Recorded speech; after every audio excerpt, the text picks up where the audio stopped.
Hey, my name is Angela Rose, and today I'm going to show you how to use the oscillating multi-tool. I'm going to show you what it is, what it's used for, all the parts, and how to use it safely and correctly. I got you.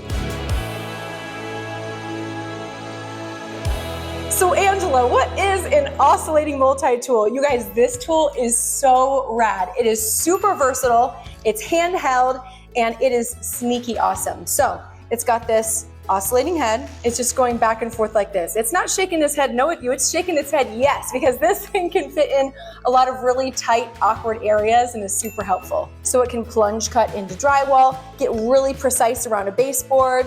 You know, all those little like kick, kick, kick, kick, kick, kick, kick. This guy whoop, whoop, whoop, whoop, whoop, helps you with that.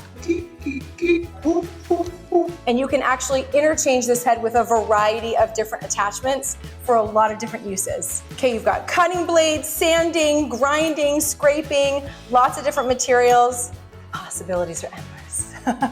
They also work in a variety of materials. I like to use it for drywall or cutting around baseboards, and so it's a really handy tool that is super versatile. It's super precise and super effective. Super rad.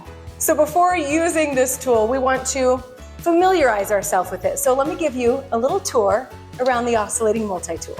The motor housing. This is what houses the motor. How convenient. The motor's just right in here. This is what makes it go. You've got the power switch. That's what turns it on and turns it off. We've got the oscillating head. This is the part where you attach a different head and it oscillates, which means it's going back and forth. Can you see that? It's literally going like left to right, you know?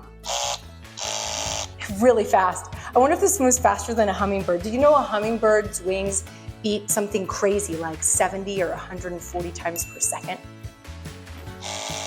I bet a hummingbird wins. You've got the attachment release lever, which when you push down on it like this, see that? It presses backwards, and then you can remove the attachment, place in another one. Easy. Some oscillating tools have a speed control dial. This one doesn't have one. Sorry, not fancy. Still gets the job done. And the battery compartment. This is where our battery goes in. Also, did you know most batteries have a little thing on the back where you can test to see how much battery it has in it?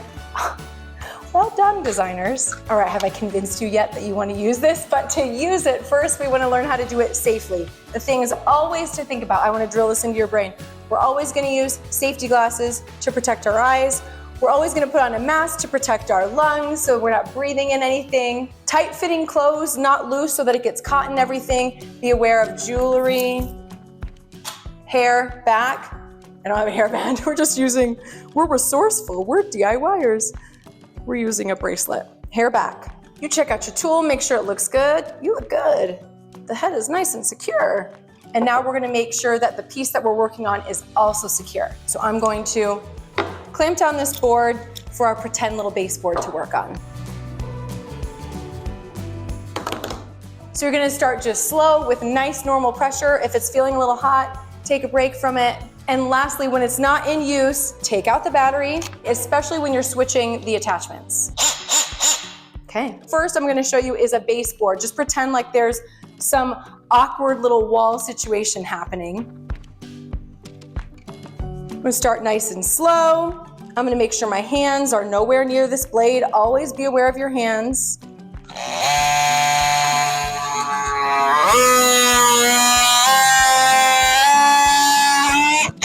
Look how precise that is. I'm just going nice and slow and easy. My hands aren't anywhere near the blade.